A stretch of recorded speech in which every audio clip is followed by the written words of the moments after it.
Hey, how's it going, everybody? Welcome back. We're going to be continuing our study of Franz Simandl's new method for double bass. And today we're going to be working out of pages 8 and 9, and that's going to talk about half position. Now, why is it called half position? Because it's a half step above the nut. There's other reasons as well, but that's the quick and easy reason. It is the hardest position, I think, because it's got your hand splayed out the farthest. You have a little bit more string tension up here than in other parts of the bass. You have the longest string length, so it might take a little bit to get used to making the strings speak. But other than that, I think, it's a pretty well laid out introduction to the position. And it does talk about some enharmonic spellings, which I think is important. Because depending on what is happening harmonically, the notes will be written either with sharps or flats, or double flats, double sharps, and naturals to facilitate whatever is happening harmonically, like I said. So it's really important to be literate in all things, especially when you're playing written music. So without further ado, I'm going to play everything as written. I might add a few things here and there to help practice this stuff. But here is exercise A, and these are the notes that appear on the G string in half position.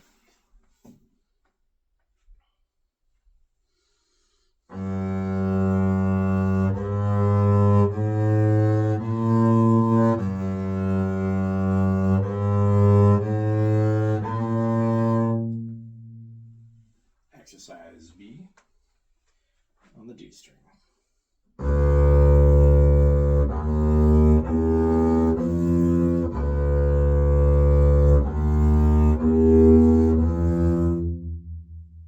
Exercise C on the A string.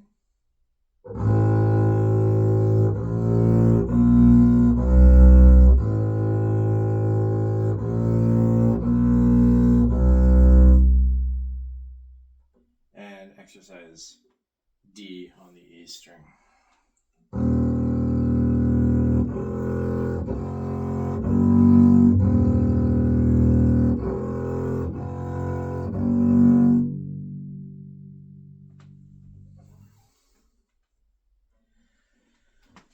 The next 4 exercises, again, working with the individual strings.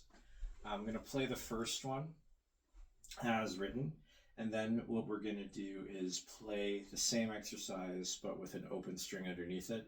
That's going to help with our intonation and to give ourselves some context as to where these notes need to be placed on the fingerboard. One small piece of advice which I find was really helpful is just being aware of where your first semitone falls below the nut. A lot of young players will just put their finger right where the fingerboard starts underneath the nut, and that can put everything out of whack. It's not far enough up, so just be aware that your half position is a fair ways up on the fingerboard, even though we're in that very first usual position. All right, so here is, on the G string, exercise E on page 9.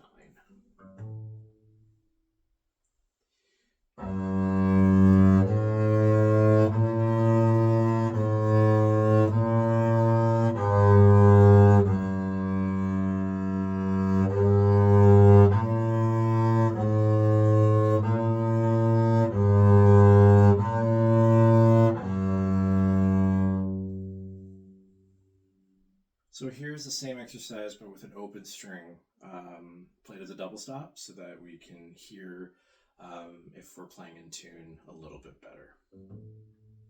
I'm going to first make sure that my A is in tune, and then we'll move forward.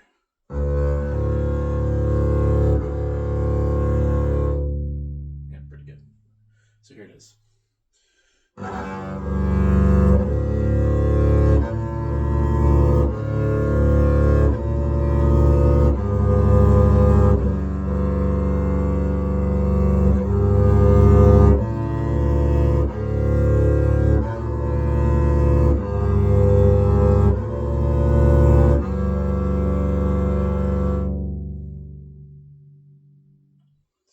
if you're doing that exercise, don't be afraid, like I did, to sit on a note for a little bit, see if you need to make any adjustments, and then move forward.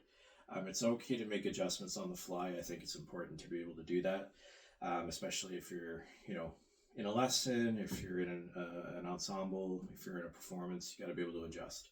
So don't be afraid to practice like that as well. Okay, so now we're going to do notes on the D string, exercise F.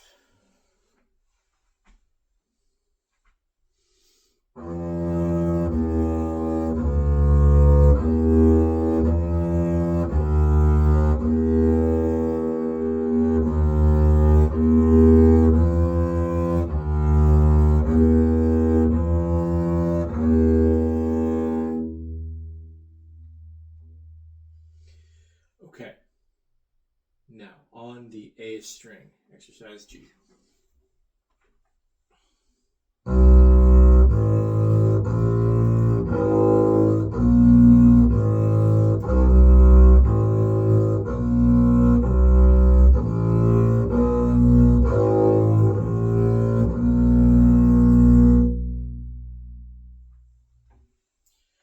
And lastly, exercise H, notes on the E string.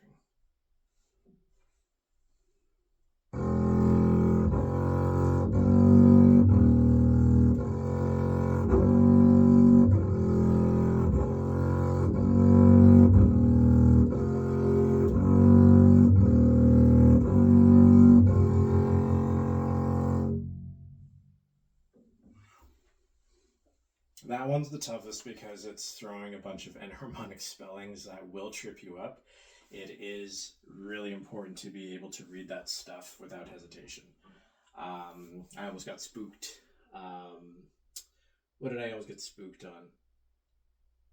I don't even know what it was, but I knew that I hesitated a little bit. So yeah, it happens to all of us. So it's really good to review this stuff for sure.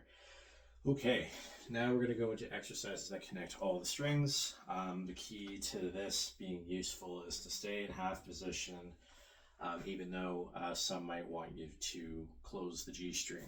Don't close the G string, otherwise this exercise is meaningless. We will close the G string later on. So here it is, exercise number 1, connecting all 4 strings.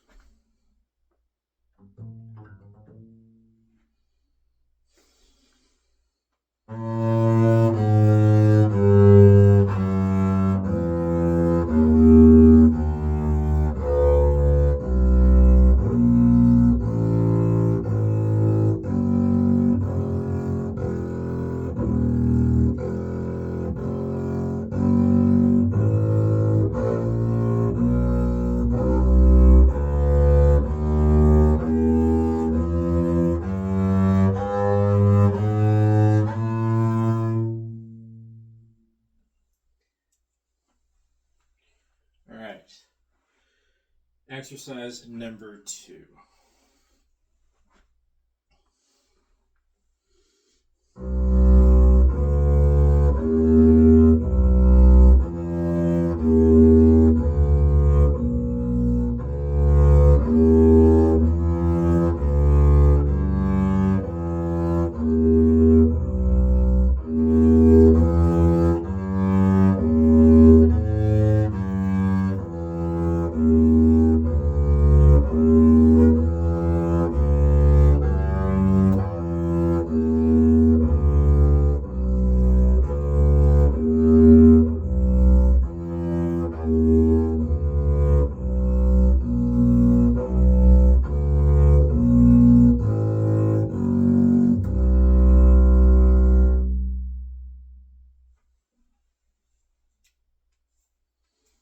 All right, exercise number 3.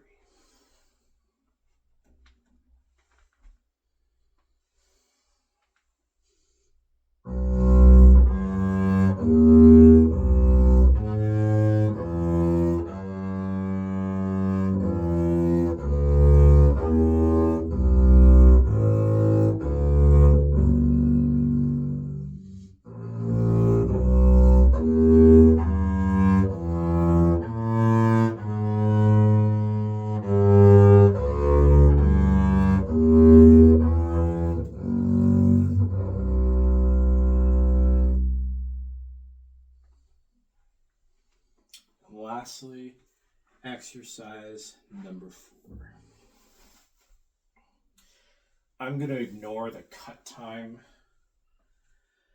indication here because it's not important that we play these things fast. It's important that we play these things with good sound and intonation. If you want to increase the speed by 2, it's up to you. But I don't think it's particularly useful here. There's plenty of time to play fast, so don't worry about tempo with this stuff. It's not the point. Try to just draw a nice sound and have enough time to think about what you're doing. And if you need a diagnosis on the fly, you can do that as well. But yeah, don't worry about tempo in this stuff. It's not the point. So let's focus on a good sound, good intonation, good balance on the bass. That's really the goal here. So exercise number 4.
All right, well, that concludes half position.